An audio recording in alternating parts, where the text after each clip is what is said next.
Good morning friends, welcome to my channel okay मोहब्बत और आप देख रहे हैं आरसू। लास्ट पार्ट में हमने देखा था कि जहाँ पर जो हमारी ईरा रहती है वो काफ़ी ज़्यादा लड़ाई करने लग जाती है अद्रिका से, क्योंकि अद्रिका जो रहती है वो ईरा की कोई भी चीज़ों पे रिएक्ट नहीं कर रही रहती है। जैसे कि अगर वो उसे बताती है कि वो प्रेग्नेंट है, तो जिसमें अद्रिका उसकी चीज़ को एक्सेप्ट करती है और कहती है दैट इज़ वेरी गुड, और तुम्हारा बेबी काफ़ी ज़्यादा हेल्दी हो और अच्छा हो, तुम्हें अच्छे से बिहेव करना चाहिए। पर ईरा को ये बिहेवियर अच्छा नहीं लग रहा था। ईरा बहुत ज़्यादा हर्ट होती है और वो बोलती है कि अतिका, तुम्हें सुन के तुम खुश कैसे हो सकती हो, क्योंकि तुम तो मुझसे प्यार करती हो। जब तुम मुझसे प्यार करती हो तो तुम्हें पेन होना चाहिए और तुम्हें होना चाहिए, इसलिए वो लड़ती है। और कहीं ना कहीं ईरा के दिमाग में ये चल रहा रहता है कि अब अदितिका और शनाया ज़्यादा काफ़ी क्लोज हो चुकी हैं और इस वजह से वो उसको बहुत ज़्यादा मतलब लड़ाई झगड़े हो रहे रहते हैं, जिसमें ईरा जो होती है वो अब अपनी अटेंशन पाने के लिए करती है और जिस पे अब अद्रिका बहुत ज़्यादा गुस्सा हो जाती है और अब वो फाइनली उससे मिलकर बात करती है। वो उसे बुलाती है कि रेस्टोरेंट में, अद्रिका रेस्टोरेंट में बुलाती है उसे, और वो शाम का कुछ 6-7 बजे का टाइम रहता है, जिसमें ईरा अपना सारा काम छोड़ के अपने ऑफिस से जल्दी छुट्टी लेकर वहाँ पर मिलने के लिए आती है। और जब वो लोग साथ में बैठ रहे रहते हैं तभी ईरा उससे बोलती है कि अद्रिका, तुमने मुझे यहाँ क्यों बुलाया। तभी अद्रिका उसे कहती है, ईरा, हम फालतू का क्यों लड़ रहे हैं, तुम्हें तुम्हें क्या हो गया है, तुम लड़ क्यों रही हो मुझसे। हम एक अच्छे से दोस्त है, एक अच्छे रिलेशनशिप में थे। माना कि अब चीजें अलग हो चुकी है, बट इसका मतलब क्या है। तभी ईरा वहां से चिल्ला के बोलती है, हम अभी भी रिलेशन में हैं, हम अभी भी रिलेशन में हैं। I love you, you love me, that is the more important. तभी अद्रिका कहती है, I know we are in a relationship, but ये रिलेशनशिप क्या वर्दी है। हम एक दोस्त बन के क्यों नहीं रह सकते हैं ईरा। क्या प्रॉब्लम है दोस्त बन के रहने में। एक हेल्दी फ्रेंडशिप की क्या कोई वैल्यू है। I mean I don't have a problem कि तुम और अब आरफ एक साथ हो, और आरफ एक अच्छा लड़का है। T1 से मैंने तुम्हें सपोर्ट किया था आरफ के लिए कि अच्छा है, और मैं तुम्हारी लाइफ में तुमसे कोई एक्सपेक्टेशन करके या तुमसे कुछ पाने के लिए नहीं आई थी। मैं यहाँ पर तुम्हारे साथ इसलिए आई थी कि ताकि तुम अपनी लाइफ में जो एम्प्टीनेस है, जो तुम्हारे अंदर एम्प्टीनेस है, तुम्हारे अंदर वो ये थी कि तुम अपने आप को सुसाइड करना चाहती थी, तुम ये सब करना चाहती थी, वो सबसे तुम्हें निकालने के लिए आई थी। और आज मैं काफ़ी ज़्यादा खुश हूँ कि तुम इन सब चीज़ों से निकल चुकी हो। आई एम अ साइकोलॉजिस्ट, मेरा यही काम है लोगों को उसकी प्रॉब्लम से निकालना। आज तुम हैप्पी हो अपनी लाइफ में, मुझे उससे ज़्यादा क्या चाहिए। मुझे ये चीज़ समझ में नहीं आ रही कि हम बेफालतू का क्यों लड़ रहे हैं। तुम मुझे बार बार एक ही चीज़ के लिए बोलती हो कि तुम शनाया के क्लोज हो, शनाया के क्लोज हो, शनाया के क्लोज हो। डिड यू नो दैट कि did I come close to Shanaya. मैंने कभी उसके साथ कुछ बिहेव किया या हमारे बीच में कोई इंटीमेशंस हुई या हमारे बीच में कुछ ऐसी रोमांटिक डेट्स पे गई हूँ मैं, या मैं उसके साथ कहीं घूमने चली गई और मैंने तुम्हें कभी कोई झूठ बोला। You are the one Ira, you are the one.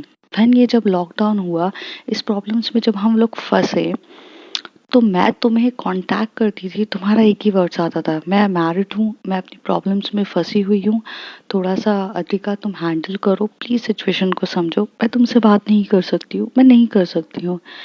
पूरा लॉकडाउन ऑफ दिस 3 मंथ्स ये सब चीज़ों में चला गया। मैंने कभी तुमसे कुछ बोला ही नहीं, कभी तुमसे कुछ मांगा नहीं, तुम्हारे पीछे नहीं पड़ा। सिर्फ मुझे तुम्हारी केयर थी। मैं तुम्हारे पीछे सिर्फ इसलिए भागी कि मुझे तुमसे कुछ चाहिए था, प्यार चाहिए था। 5 मिनट मैं भी अपनी लाइफ में अकेली थी। I need a some love care with you also, but उस सिचुएशन में तुम नहीं थी, क्योंकि तुम्हें तुम्हारी फैमिली देखनी थी Ira. And I know T1 से मुझे पता था कि this is problem is going to be happened, but मुझे अब प्रॉब्लम नहीं है। मैं तुम्हारे साथ रिलेशनशिप में भी आने के लिए अभी भी मुझे प्रॉब्लम नहीं है, बट क्या ये रिलेशनशिप वर्दी है। तुम ये समझ रही हो, हम रिलेशनशिप में नहीं है, हम सिचुएशनशिप में हैं। And please try to understand there is a difference between relationship and situationship. Did you get that? तब हीरा कहती है, अब ये तुम नया वर्ड कहाँ से लाई हो, रिलेशनशिप सिचुएशनशिप? अरे मैं उस दिन प्रॉब्लम्स में थी, इसलिए मैं तुमसे बात नहीं कर पा रही थी, मैं तुम्हें अपना 100% नहीं दे पा रही थी, मैं प्रॉब्लम्स में उलझी हुई थी, मेरी अलग ही प्रॉब्लम्स चल रही थी, घर पे सब लोग थे, मैं टाइम नहीं निकाल पा रही थी, आरव मेरा आजू बाजू ही रहता था, मैं तुमसे उस रोमांटिक वे में बात नहीं कर सकती थी, और आरव को हमेशा से लगता था कि मेरा और तुम्हारा कुछ ज़्यादा ही क्लोज रिलेशन है, so I want to treat it as a friendship. मैं उसे नहीं बताना चाहती थी क्योंकि मुझे नहीं पता वो कैसे रिएक्ट करता, क्या होता, क्योंकि जब तक वो मुझे चीट कर रहा था तब तब सही था, तो मैं उसे चीट कर सकती थी, लेकिन उसने मुझे बताया कि वो कभी मुझे चीट ही नहीं कर रहा था। तो ऑल दो मैं उसे ये सब बताती तो प्रॉब्लम्स हो जाती। तभी अतिका कहती है, तो मैंने तुम्हें ब्लेम थोड़ी ना कर रही हूँ Ira, that time when I am dealing with my problems the someone person is with me in unconditionally way, that is a Shanaya, वो थी मेरे साथ, मैं उसे कैसे इग्नोर करूं?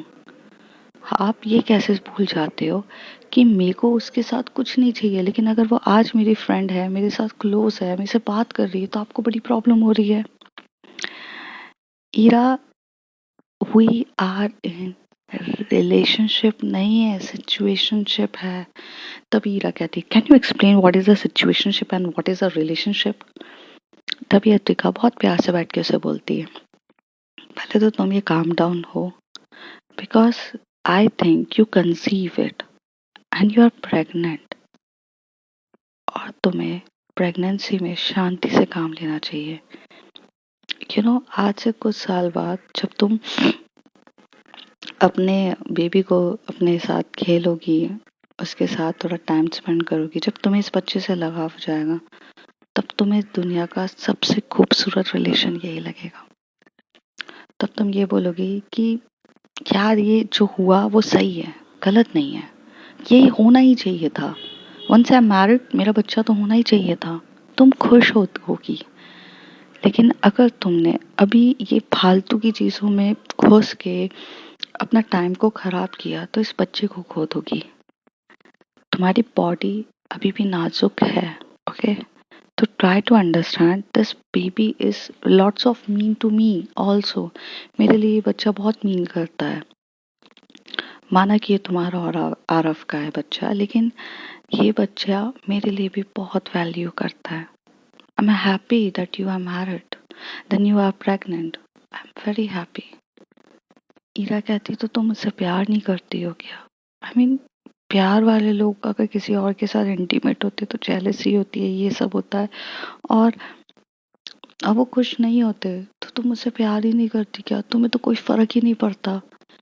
तभी यहाँ पर वो उससे प्यार से उसको हक करते हुए बोलती है, लिसन स्वीट हार्ट, लव में पाना जरूरी नहीं होता है, लव में सामने वाले को खुश होते हुए देखना अच्छा लगता है, और मैं खुश हूँ तुम्हें देखते हुए क्योंकि तुम खुश हो। डे वन से मुझे पता था, that is a truth, I have to accept that. मैं भाग नहीं सकती इस रियलिटी से।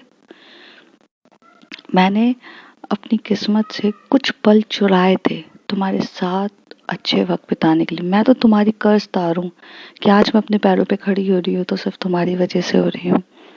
शायद हम दोनों का मिलना कुदरत का देन यही था कि तुम मुझे कुछ दो, मैं तुम्हें कुछ दूं, हम दोनों एक दूसरे का सहारा बने। हम कार्मिक रिलेशन से शायद एक दूसरे के साथ होंगे, कुछ होगा हमारा connection, but I am happy that you bring me a new life and I bring you a new life and we are together always. ये रिलेशन आज जैसा है ये हमेशा ही रहेगा, बट हम एक्सपेक्टेशन करके, बाउंड्री सेट करके हम एक दूसरे के लिए टॉक्सिक क्यों बन रहे हैं? मैं तुम्हें नहीं बन रही हूँ टॉक्सिक। तुम आरव के साथ कहीं पर भी घूमने जाओ, तुम उसके साथ इंटीमेट हो या कुछ भी हो, मुझे फर्क नहीं पड़ेगा। मतलब ट्रूली स्पीकिंग, मैं भी एक ह्यूमन हूँ, मुझे फर्क पड़ा, मुझे भी हर्ट हुआ, मुझे भी रोना आया, बट मैंने ये ट्रुथ को एक्सेप्ट किया क्योंकि डे वन में मुझे ये चीज़ पता थी है। मैं कोई अंधी तो हूँ नहीं जो मुझे ये चीज़ समझ में नहीं आई कि you are married. So the thing is simple, I am happy, darling, I am happy. Please try to understand. Aarav एक अच्छा लड़का है, तुम्हें उसके साथ टाइम स्पेंड करना चाहिए। ये तुम्हारा जो बेबी है इसे बॉर्न करो, ओके। और रही बात सिचुएशनशिप का, मतलब जो तुम मुझसे पूछ रही थी, वो ये है कि मैंने तुम्हें एक सिचुएशन के साथ एक्सेप्ट किया था, और वो सिचुएशन ये थी कि तुम मैरिड हो, और हमारा रिलेशनशिप उस सिचुएशन के इर्द गिर्द घूमा जहाँ पे कोई कमिटमेंट नहीं थी। कोई ये नहीं था कि कल तुम मेरे लिए अपने पति को छोड़ोगी या मैं तुम्हारे लिए पूरी दुनिया को छोड़ के आऊंगी। कोई कमिटमेंट नहीं थे, हम सिर्फ एट करंट सिचुएशन जी रहे थे, और आज भी हम करंट सिचुएशन जी रहे हैं। तुम्हें याद है, मैं तुम्हारे बर्थडे पे, मैंने अपने बर्थडे पे तुमसे क्या मांगा था कि अगर कुछ गिफ्ट देना है तो तब देना, जब तक तुम मुझसे प्यार करती बनो तब करना। ये सोच के मुझसे प्यार मत करना कि आगे जाके मुझे बुरा लगेगा या मैं अकेली हो जाऊंगी या मेरे पास कोई नहीं रहेगा। ये मेंटेलिटी के साथ तो मुझसे प्यार मत करना। और आज एट करंट सिचुएशन ये है कि तुम आरव से प्यार करती हो। जो बच्चा होता है ना, ये ड्यूटी से नहीं, फीलिंग्स के साथ होता है। जहाँ तक मैं तुम्हें जानती हूँ ईरा, तुम किसी को भी अपने करीब तब तक नहीं आने देती जब तक तुम उसे फील नहीं करती हो। तुमने आरव को अपने करीब आने दिया, तुम्हारा लॉकडाउन में तुम प्रेग्नेंट हो गई। This is all our process, and don't don't make me fool कि एक बार में ही तुम्हारा इंटीमेशन हुआ और तुम प्रेग्नेंट हो गई। Don't make me fool, okay. I am not a fool girl. I am a psychologist, I am a doctor, I know all the procedure. Ira ये बातें सुनकर अपनी आंखें एकदम नीचे से करने लग जाती है। तभी वो कहती है, यू नो व्हाट, एक चीज थी जो मैंने तुम्हें डे वन से कहा था कि इंसान अपनी नीड के लिए एक दूसरे के साथ होता है। तुम्हारी नीड यही थी कि आरव तुम्हें प्यार नहीं दे रहा था, अटेंशन नहीं दे रहा था, वो फिजिकल केयर नहीं दे रहा था, वो मेंटली केयर नहीं दे रहा था, इसलिए तुम उससे दूर भाग रही थी। आज वो तुम्हें सब कुछ दे रहा है, इसलिए इस 3 महीनों में तुम उसके ज़्यादा क्लोज आ गई, और निशानी तो तुम्हारे पेट पे है ही। लेकिन इस ड्यूरेशन में तुम मेरे करीब नहीं आई, क्योंकि तुम्हारे दिमाग में सिर्फ उस समय भी माइंडसेट था, और शनाया है, शनाया है। दैट टाइम मेरे पास शनाया नहीं थी, तब भी तुम्हारे दिमाग में यही चल रहा था। सब दिमाग का खेल होता है। तुमने जैसा दिमाग में सोचा, तुमने वैसे अपनी लाइफस्टाइल चेंज कर दी। वेल ईरा, मुझे अभी भी कोई प्रॉब्लम नहीं है। तुम खुश हो अपनी लाइफ में, दैट इज गुड। अब तुम्हारे ऊपर डिपेंड करता है कि तुम इस रिलेशनशिप को टॉक्सिक वे में लेके मुझे एक से मजबूर कर दो कि मैं तुम्हारी लाइफ से वैनिश्ड हो जाऊं, या हम एक हेल्दी फ्रेंडशिप रखें। And I want a healthy friendship. ये वो फ्रेंडशिप है जो मैं तुम्हारे साथ हेल्दी तरीके से रखना चाहती हूँ। हम दोस्त हैं, हम हमेशा दोस्त रहेंगे और अच्छे से रहेंगे और रहेंगे। सिचुएशनशिप में ना एक इंसान बहुत ज़्यादा इन्वॉल्व हो जाता है, और दूसरा अपने टर्म्स एंड कंडीशन में सामने वाले के साथ आता है, और बाद में हर्ट होता है। मैं हर्ट हो चुकी हूँ ईरा, मैं हर्ट हो चुकी हूँ। जब मुझे तुम्हारी ज़रूरत थी इस लॉकडाउन में, मेंटली कहीं लव एंड केयर की, my dad was in is not with me, and मेरी मॉम जो कोविड में, मेरे कोविड हो गया था उस सिचुएशन में, मुझे तुम्हारी काफ़ी ज़्यादा ज़रूरत थी ईरा, बट तुम वहाँ नहीं थी। उस समय मुझे सपोर्ट करने वाली और कोई नहीं, शनाया थी। शनाया ने मेरी मॉम का ध्यान रखा। ऑल्दो मेरी फीलिंग्स तुम्हारे लिए काफ़ी हाई है, बट मैं ये रिग्रेट नहीं कर सकती कि मेरा साथ देने वाला इंसान जो था वो शनाया थी उस समय। शनाया अपने स्टडीज, अपनी हर एक चीज़ों को साइड में रखा, और वो मेरे पास सब कुछ छोड़ के आ गई। सच्चे प्यार की यही खासियत होती है, लव हमेशा से अनकंडीशनल होता है और मोहब्बत हमेशा से एक तरफा होती है। मुझसे मोहब्बत शनाया बेपनाह करती है, और मैंने इन दिनों उसे मेरे लिए केयर, लव हर चीज़ करते हुए देखा, और मैं तुम्हारे लिए तड़पते हुए उसने मुझे देखा। मैं तुम्हारे एक बात करने के लिए तड़प गई थी। हाँ, हालांकि मैं एक डॉक्टर हूँ, मैं अपनी फीलिंग्स को कंट्रोल करना चाहती थी, पर हीरा मैं कंट्रोल नहीं कर पाई अपनी फीलिंग्स। मैं भी एक इंसान हूँ, मैं तड़प रही थी तुमसे बात करने के लिए, बट तुमने नहीं किया। और अब मैं ये चाहती हूँ कि हम एक ऐसे लाइन अप स्टेज पर हैं जो एकदम स्मूथ तरीके से चले और हर चीज़ एक हेल्दी वे में हो। सो मैं आपसे सिर्फ चाहती हूँ कि आप हमारी फ्रेंडशिप को एक प्योर फ्रेंडशिप की तरह रखें और एक्सेप्ट करें। एंड ट्रस्ट मी, मैं आपके लिए हमेशा हूँ। दिन में अगर तुम मुझे 4 बार भी कॉल करोगी तो भी मैं तुम्हारे लिए हूँ। ईरा बोलती है, मुझे पता ही नहीं चला इन दिनों मैं कब आरव के क्लोज हो गई। तभी अतिका स्माइल करते हुए बोलती है, वही तो बात है, प्यार समझ में नहीं आता, हो जाता है। मेरे डैड हमेशा से मुझसे एक बात कहते हैं कि रहो उसके साथ जो तुमसे बेपनाह मोहब्बत करे, उसके साथ नहीं जिससे तुम बेपनाह मोहब्बत करो। एंड मेरी किस्मत में मोहब्बत मुझे मिली ही नहीं। जब मैंने फर्स्ट टाइम किसी से बेपनाह मोहब्बत करी थी, उसने मुझे मरने के लिए छोड़ दिया था। इस बार मोहब्बत करी, सोचा कि वो फेज फिर से मेरी लाइफ में नहीं आएगा, बट अनफॉर्चुनेटली वो फेज भी आया। ईरा बहुत शर्मिंदा होती है और अपनी नजर नीचे झुकाई रहती है। तभी अतिका उसकी चिन को ऊपर कहती है, hey baby, don't shy, I mean don't feel guilty, okay? तुमने कुछ ऐसा किया ही नहीं है जिसके लिए तुम्हें गिल्टी फील होना पड़े। हम सिर्फ एक कुछ पर्टिकुलर टाइम के लिए रिलेशन में थे, लेकिन इसका मतलब ये थोड़ी ना था कि हमारे बीच में प्यार नहीं था।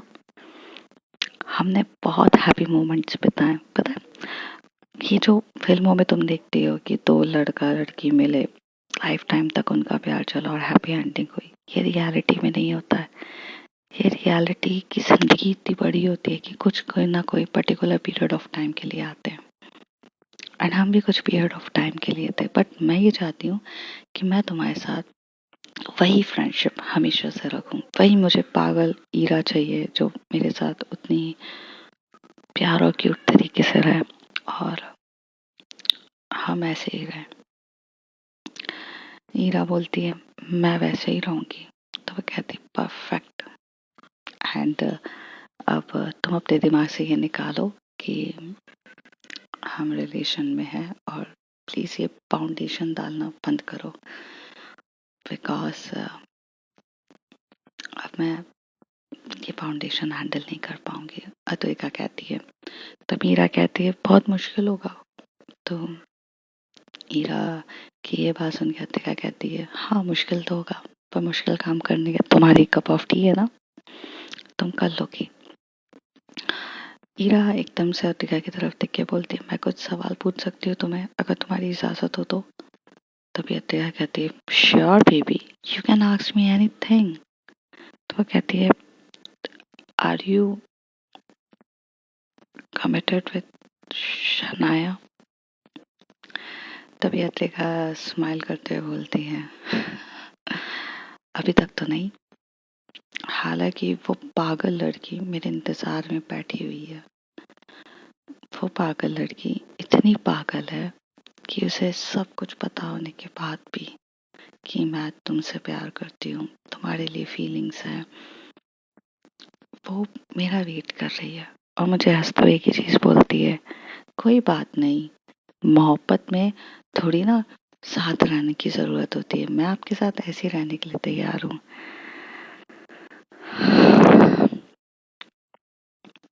ईरा उसकी शादी हो रही है और उसके फैमिली वाले ने उसके लिए एक लड़का ढूंढ लिया है, और वो वो शादी होने वाली है। तभी ईरा उसकी तरफ देख के बोलती है, अद्विका, जहाँ तक मैं तुम्हें जानती हूँ, तुम उसे पसंद करने लग गई हो, तुम उसे उसे बहुत पसंद करती हो, तो फिर तुम इंतजार क्या कर रही हो? तुम उसे अपनी फीलिंग्स क्यों नहीं बता रही हो? तो मुझसे क्यों नहीं कह रही थी कि तुम उसके साथ रहना चाहती हो? तभी अद्रिका कहती है मैंने उसे हर्ट किया है और मुझे डर लगता है रिलेशनशिप कमिटमेंट्स, मेरे इतने फेलियर्स रिलेशन रहे हैं कि मुझे ऐसा लगता है कि अगर वो मेरी लाइफ में आई तो मैंने उसे हर्ट कर दिया। तो तब हीरा कहती है स्टूपिड, आई नो मुझे वो पसंद नहीं है, बिल्कुल भी नहीं है। हालांकि उसने मुझसे मेरा प्यार छीन लिया, बट अब मुझे ऐसा लगता है कि वो तुम्हारे लिए परफेक्ट है, जो तुम्हारे टैंड्रम्स वगैरह हर चीज़ हैंडल कर रही है, अनकंडीशनली तुम्हारे साथ हर टाइम खड़ी है, तुम्हें उसके साथ होना चाहिए। शादी कब है उसकी? कहती है 1 हफ्ते बाद। तो तुम्हें उसकी 1 हफ्ते में उसकी शादी तोड़वानी चाहिए। Confess your love Adrika, confess your love towards her and be a good friend of mine and be a best of best wife. अब मुझे नहीं पता मेरी फैमिली और उसकी फैमिली कैसे रिएक्ट करेगी, वो सब छोड़ो, तुम कर सकती हो, तुम्हें जाना चाहिए। यहाँ पे ईरा बहुत अच्छे से सपोर्ट करती है अद्रिका को, और अद्रिका को भी ये काफ़ी अच्छी होती है। और अद्रिका पहली बार अपनी फीलिंग कन्फेस करती है कि उसे शनाया के लिए कहीं ना कहीं थोड़ी बहुत फीलिंग्स है। हालांकि उसे ईरा के लिए भी फीलिंग्स थी और वो इन चीज़ों में काफ़ी कंफ्यूज थी, बट ईरा जब उसे क्लियर करती है कि थोड़ा सा यहाँ पे माइंड से भी दिमाग से खेलो, क्योंकि जब हमारा फ्यूचर नहीं है, हम साथ में नहीं रह सकते, तो तुम्हें उस इंसान के साथ रहना ज़रूरी है जो तुमसे प्यार करता है, और कमिटमेंट तुम्हें वहाँ देनी चाहिए जहाँ पे तुम्हें होप ऑफ लव हो। तो ये बात सुनकर जो हमारी अश्विका होती है वो चीज़ को एक्सेप्ट करती है, और वो वहाँ से खड़े होती है और बोलती है क्या क्या मुझे कभी तुम्हारी ज़रूरत पड़ेगी ईरा, शनाया को पाने के लिए, तो क्या तुम मेरी मदद करोगी? ईरा वहाँ पे खड़े होके बोलती है जिस तरीके से मैं तुम्हारे साथ हमेशा रहूंगी, तुम्हें जब भी हेल्प की ज़रूरत पड़े जैसे तुम मेरे साथ रहोगी, हम भले अब गर्लफ्रेंड्स नहीं है but yes I love you, और मैं हमेशा रहूंगी तुम्हारे साथ। तभी यहाँ से जो अद्रिका होती है वो स्माइल करती है, उसकी आंखों में कभी थोड़े से आंसू रहते हैं, वो यहाँ से जाती है। वो ईरा जो रहती है वो अपने घर की तरफ निकल जाती है, और जब वो जा रही रहती है तो आरफ उसे आता है, पिकअप करता है, और अद्रिका वहाँ पे स्माइल करते हुए आरफ की तरफ दिखती है। आरफ उसे बहुत अच्छे से थैंक यू बोलता है, क्योंकि आरफ को हमेशा से लगता था कि अद्रिका ने ही ईरा और आरफ को मिलाया है, और ये बात सच रहती है, क्योंकि हमेशा से अद्रिका ने ईरा को ये बात बताई थी कि आरफ बहुत अच्छा लड़का है, उसकी सिचुएशन क्या थी और वो उसकी जो गलत फहमी थी वो सब अद्रिका ने क्लियर करी थी। कहीं ना कहीं अद्रिका ने ईरा की लाइफ को एक सही पाथ पे लाके सेट कर दिया था, जो एक्चुअल में होना चाहिए था, उसे ये किया। पर अद्रिका जो होती है जब टर्न होती है तो उसे बहुत खालीपन सा लगता है, क्योंकि हमेशा से जब वो अकेली थी तो शनाया उसके साथ थी, वो 1-2 दिन उसे बहुत एम्प्टीनेस सा फील होता है, क्योंकि 2 दिन पहले ही ऑलरेडी शनाया जो थी वो अपने होम टाउन जा चुकी थी। अतिका यहाँ से अपनी ड्राइवर को बोलती है कि मुझे घर ले चलो, वो घर पे जाती है, काफ़ी साइलेंटली तरीके से बैठी रहती है, उसे बहुत बुरा लगता है। फिर उसे हर पल ऐसा लगता है कि यार वो बंदी कहाँ है जो ऑल टाइम मैसेज करके पूछती है are you okay, are you fine, बोलने वाली। फिर वो थोड़ी देर में उठती है और उठ के टर्न होती है और अपने मॉम की तरफ देखती है, तो उसकी मॉम कहती है क्या सोच रही हो? तो वो अपनी मॉम को अपने बताती है कि मॉम शनाया की शादी हो रही है। इस सिचुएशन में मॉम को भी कहीं ना कहीं ये पता था कि शनाया प्यार करती है अतिका से, और इस बारे में उसकी मॉम ने भी बताया था कि ये लड़की काफ़ी अच्छी है और थी। तब इसकी मॉम कहती है कि I know it's very hard कि हमारी जैसी सोसाइटी, तुम्हारे डैड हमेशा से एक गर्ल के रिलेशन में अगेंस्ट है, बट अतिका अब तुम इंडिपेंडेंट हो, पहले जब तुमने जिससे प्यार किया उसे तुम्हारा साथ नहीं दिया, और अभी शनाया तुम्हारे साथ है, वो बहुत अच्छी लड़की है। Protect her, go and confess your love, और उसे बोलो कि वो शादी ना करे। उसे बोलो। तभी यहाँ से अद्रिका उठती है और अपनी मॉम को गले लगाती है और वो अपने ड्राइवर को बोलती है कि उसे घर के लिए चलो। हालांकि जो अद्रिका का जो ईरा का सॉरी जो शनाया का घर रहता है वो काफ़ी ज़्यादा दूर रहता है। वो यहाँ से एक दूर सिटी में रहता है जिसका नाम रहता है नर्मदापुरम, जो होशंगाबाद के नाम से पहले जाना जाता था। तो वो वहाँ जाती है और वहाँ जाती है और शनाया की फैमिली से मिलने के लिए जाती है। पहले तो उसे घर पता भी नहीं रहता है, पर सारे डॉक्यूमेंटेशंस जो इंटर्नशिप्स में लिए थे उससे वो सब कुछ निकालती है और वहाँ जाती है।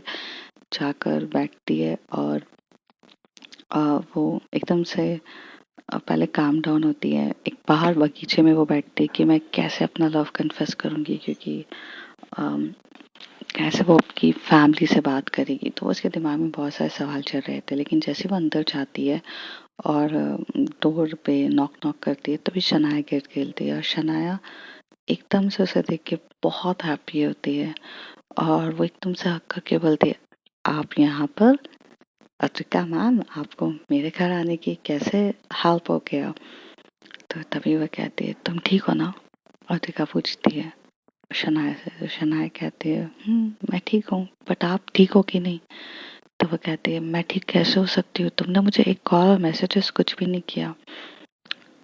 क्या मतलब, तुम कुछ बताओ कि भी तुम क्या हो? तभी वहाँ पे शनाया कहती है कि वो शादी का टाइम है ना, तो इस वजह से मैं नहीं कर पाई।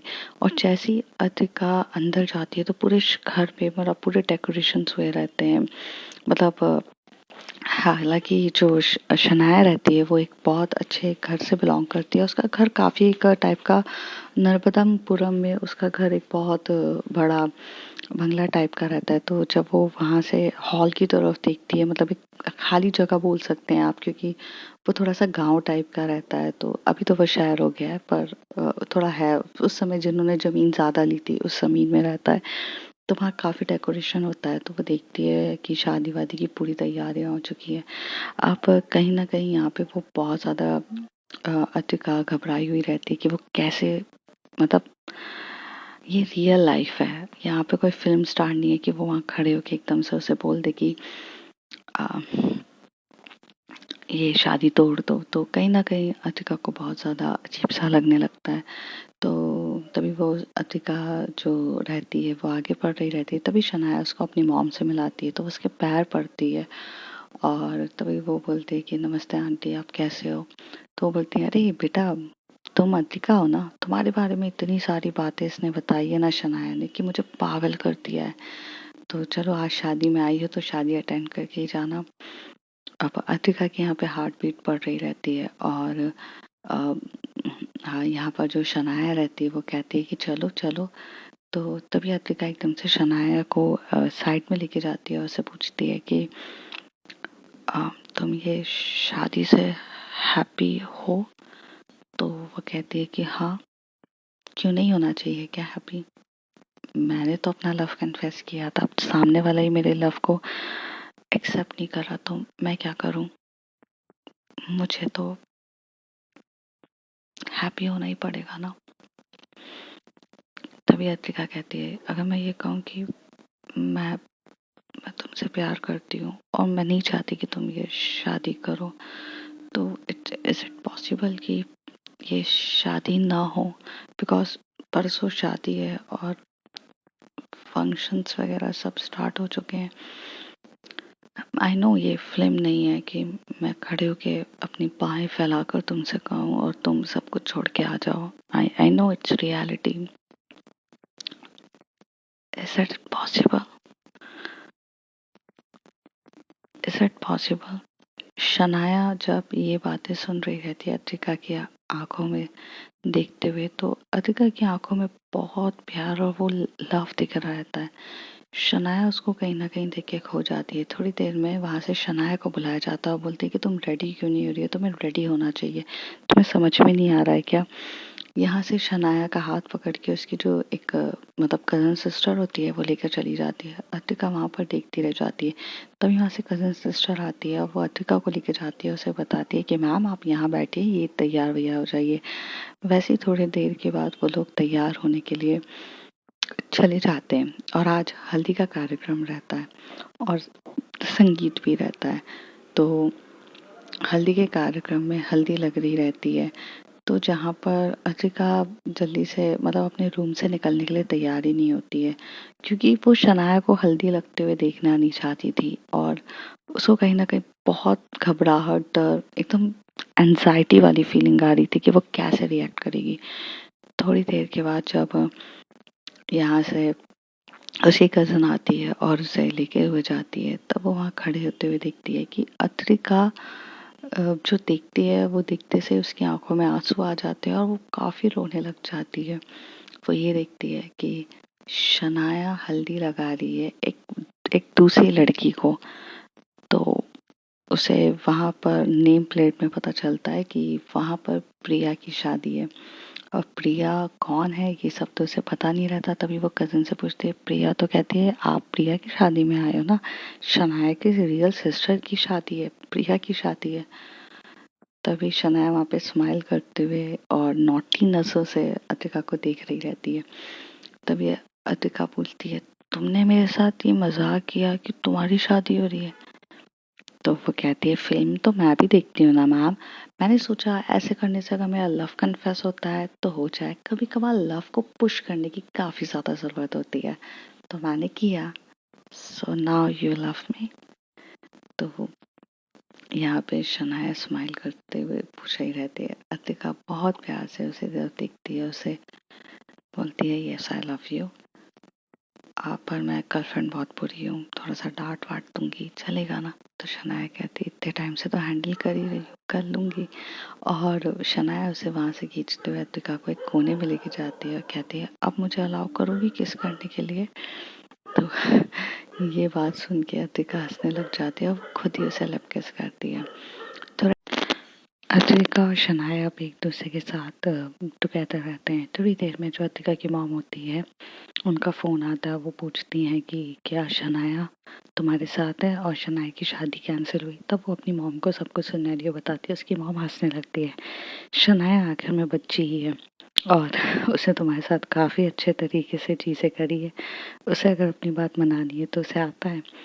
तभी अतिका शनाया की तरफ देखते हुए अपनी मॉम से एक कोने में बात कर रही रहती है। वो कहती है, मॉम जैसी भी है बहुत प्यारी है और उसका इसी बचपने को मैं बहुत पसंद करती हूँ और वो जिस तरीके से बचपना दिखाती है ना, यही मुझे अच्छी लगता है। इस तरीके से जो अतिका होती है वो अपनी फीलिंग्स को एक्सप्रेस कर रही रहती है अपनी मॉम की तरफ। थोड़ी देर के बाद जो हमारी अतिका जाती है तो वो शनाया की मॉम से मिलती है, उसकी पूरी फैमिली से मिलती है और कहीं ना कहीं वो शादी में बहुत घुल मिल जाती है। उस दिन हल्दी का कार्यक्रम होता है, नेक्स्ट डे शादी हो जाती है, वो पूरा अटेंड करती हैं और इस ड्यूरेशन में ये दोनों काफ़ी करीब आते हैं, एक दूसरे के साथ काफ़ी टाइम स्पेंड करते हैं। फाइनली इसके बाद ये डिसाइड होता है कि ये दोनों अब रिलेशन में आते हैं और शनाया की जो फैमिली, अब शनाया की कोई शादी वादी के लिए, कोई जल्दी के लिए कोई पड़ी नहीं थी, तो ये काफ़ी ज़्यादा डीपली रिलेशन में होते हैं। और इसी रिलेशन के साथ साथ वो ईरा के साथ भी एक अच्छी फ्रेंडशिप रखती है। ऐसा काफ़ी टाइम होता है जहाँ पे ईरा मिलती है अद्रिका से और अद्रिका ईरा एक दूसरे को सपोर्ट करते हैं। अगर हॉस्पिटल जाना रहता है तो ईरा आज भी अद्रिका के साथ ही हॉस्पिटल जाती थी और जो एक अटैचमेंट कल भी था वही अटैचमेंट आज भी था, बस अब फाउंडेशन नहीं थी, अब टॉक्सिक बना नहीं था, कोई ब्लेम नहीं था और ये लोग इस तरीके से अपने हेल्दी रिलेशन को स्टार्ट में करते हैं। 9 मंथ्स के बाद 9 मंथ्स तक अद्रिका और ईरा की फ्रेंडशिप भी अच्छे से रहती है, साथ ही साथ अद्रिका और हमारी शनाया रिलेशन्स में रहते हैं और जिसमें शनाया को पढ़ाती भी है, उसके साथ अपना लवी डवी मोमेंट्स भी होते हैं। और शनाया भी काफ़ी मैच्योर थी, उससे पहले भी ईरा से कोई प्रॉब्लम नहीं थी और अभी भी नहीं है, वो समझती है। और इसी बात पे इन सब तीनों का एक दूसरे के साथ जो बॉन्डिंग था वो अच्छे से चल रहा था। आरफ भी कहीं ना कहीं सपोर्टिव था, हीरा को हर चीज़ में सपोर्ट करता था और अद्रिका के साथ जाने के लिए वो कभी क्वेश्चनिंग भी नहीं करता था। इस तरीके से सब कुछ हेल्दी वे में चल रहा था। 9 मंथ्स के बाद ईरा को एक बेबी गर्ल होती है और वो बेबी गर्ल बहुत हेल्दी होती है, जिसको देख के सब खुश होते हैं। अब ये कहानी यहीं पे ख़त्म होती है, क्योंकि इसके आगे की चीज़ मुझे भी नहीं पता। पर ऐसा है कि अब शनाया और अद्रिका करीब है, एक दूसरे के साथ हैं और साथ ही साथ ईरा के साथ आज भी वो बाउंड अद्रिका का वैसा ही है। और अब तो वो उसकी बेटी को भी उतना प्यार करती है और एक हेल्दी है। शनाया अद्रिका कब शादी करेंगे इस बारे में तो हम नहीं बोल सकते, but at current they are in relationship. और ईरा अपने हस्बैंड के साथ काफ़ी हैप्पी है और साथ ही साथ वो इसलिए भी हैप्पी है क्योंकि अद्रिका आज भी उसे उसे उतना ही प्यार करती है जैसे वो पहले करती थी। तो ये स्टोरी यहीं ख़त्म होती है। तब तक के लिए bye bye, take care. If you like my story, like share and subscribe.